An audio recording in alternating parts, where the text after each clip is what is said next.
What is the Constitution? What is the Bill of Rights? What are the First 10 Amendments? These are questions we keep asking ourselves as American citizens of the United States of America. And I believe these questions are questions that need to be answered. Therefore, in this video, I'll be explaining the First 10 Amendments, what they mean, what they contribute to the United States of America, and how important they are. First of all, we need to start with the First Amendment, because that's how we count. The First Amendment states that Congress shall make no law respecting an establishment of religion, or prohibiting the free exercise thereof, or abridging the freedom of speech, or of the press, or the right of the people to peaceably to assemble, and to petition the government for a redress of grievances. These are the 5 basic rights given in the First Amendment. The first one is religion. As long as it doesn't hurt the country, it's just benefiting it. The freedom of speech guaranteed in the First Amendment is probably one of the most important, as it allows for the freedom of expression throughout the country. The freedom of the press allows public newspapers to print whatever they want. This allows for free development of the media and therefore contributes a fair amount to the First Amendment. The freedoms of assembly and petition allow citizens to gather, protest, and petition the government to make changes. The Second Amendment to the United States Constitution is probably the most controversial one. This starts with the gun debate around the 1950s to probably like 20 years more in the future. So you see, in 1789, since the Constitution was signed, people had muskets. And muskets were terrible guns. You couldn't do anything with them. You shot a bear with them, the bear isn't dead. So, the Founding Fathers were like, we don't want our citizens to get eaten by bears. They'll just, that'll suck. How about we give them guns? And Congress is like, yeah. And then 200 years later, we have assault rifles.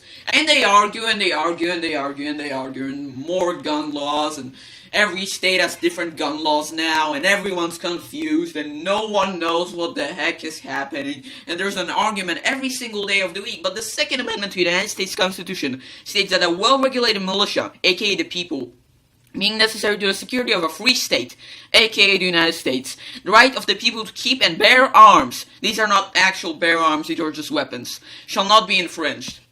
And that's basically it.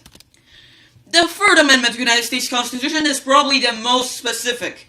So, no soldier shall, in time of peace, be quartered in any house or home, without the consent of the owner, nor in time of war, but in a manner to be prescribed by the law. So, if a soldier comes up to your house and he's just like, hey, it's me, Soldier Max Soldiery.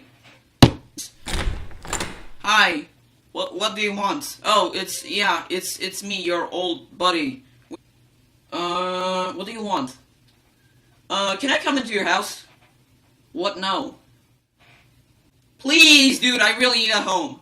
But, the nation's not even at war right now. Can't you just, find your own home? Come on, man, I worked for this home, 20 years. I got a wife and kids. Just kidding, I don't have a wife and kids. Right now, I'm just sitting on my couch watching the anime, but that's besides the point. This is not your house. But you need to let me in. No, that can't happen. You don't need to let him in. Let him survive by himself. The Third Amendment allows you to do that. It's your house, your rules. Bam, bam, bam. America.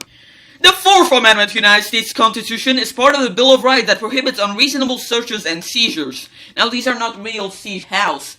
So the policeman can't just come into your house and say, hey man, we got news that one of the 50 people around this area owns drugs in their house, so, you're one of the 50 people in this area. So let's just come into your house with guns and search every single corner of your privacy to make sure you're not our guy, okay? You're fine with that? Doesn't matter. Well, it actually does matter, because the Fourth Amendment to the United States Constitution says that the right of people to be secure in their persons, houses, papers, wallpapers, and effects against unreasonable searches and seizures shall not be violated, and no warrants shall issue, but upon probable cause, supported by oath or affirmation, and particularly describing the place to be searched, and the persons or things to be seized. So unless they see a huge sign outside your house saying, I sell drugs, yo, they can't really come in. The Fifth Amendment of the United States Constitution imposes restrictions on the government's prosecution of persons accused of crimes. It prohibits self-incrimination and double jeopardy, and mandates due process of law. So, you killed a guy, okay, that happened. But you killed a guy only once, right? You can't kill a person twice. And the judge is like, hey, 2 people saw you kill the guy, so, you killed the guy twice. And you're just like, what? No. And the judge is just like, oh, well, it doesn't matter now. Double jeopardy, you're in jail for 20 years instead of 10. This Fifth Amendment prevents exactly that. It also prohibits a very important thing known as self-incrimination. You don't have to tell on yourself. This is where the weird part of the justice system begins. Because technically, if you say, I don't want to say that I stole that crayon, it means you think that you might not want to let them know the answer. And if you didn't steal that crayon and you knew it, then you'd probably answer that you didn't steal that crayon. But if you answer that you didn't steal that crayon when you stole that crayon, and they get evidence that you stole that crayon, you're gonna be in a lot of trouble. So it's just safer to use the Fifth Amendment card. And we are halfway through the Bill of Rights. Isn't this exciting, ladies and gentlemen? The Sixth Amendment to the United States Constitution states that in all criminal prosecutions, the accused shall enjoy the right to a speedy and public trial by an apportioned jury of the state and district wherein the crime shall have been committed, which the district shall have been previously ascertained by the law, and to be informed of the nature and cause of the accusation, to be conformed with the witnesses against them, to have compulsory process for obtaining witnesses in his favor, and to have the assistance of counsel for his defense. This amendment basically says, if you are on a criminal trial, these are all the things you can have. Look, you can have a lawyer, you can have a jury, you can have, extended time or shortened time, you can have whatever you want. This is a fair court. The Eighth Amendment to the United States Constitution says that excessive bail shall not be acquired, nor excessive fines imposed, nor cruel and unusual punishments inflicted. The United States founding fathers are just like, well, we can't really, we can't really cut guys' heads off because they speed at traffic with their horses, since this is the only thing we have right now. But maybe they'll invent cars in the future, who knows. The court is like, okay, sure,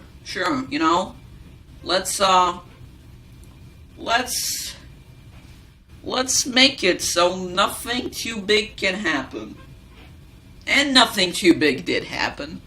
And the Eighth Amendment gives you the 3 things that cannot be required. Excessive bail, excessive fines, excessive punishment. And that is basically it for the Eighth Amendment.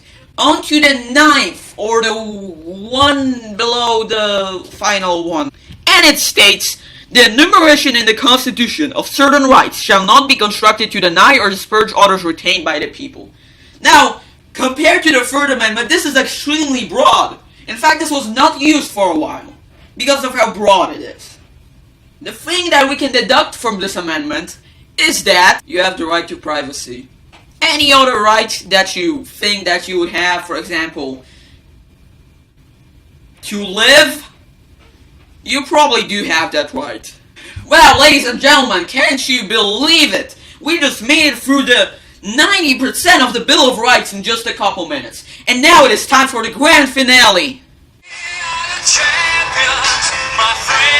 The 10th Amendment. The powers not delegated to the United States by the Constitution, nor prohibited by it to the states, are reserved to the states respectively, or to the people. And this creates what we now know as federalism.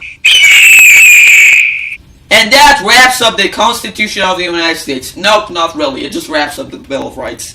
The Constitution of the United States actually consists of 17 more amendments, providing 27 amendments, and can still be added onto. So, if you think that you missed something that people haven't been seeing for around, 250 years, just stop right there, wonder to yourself what is wrong with you, and call your local congressman and tell them to add another amendment.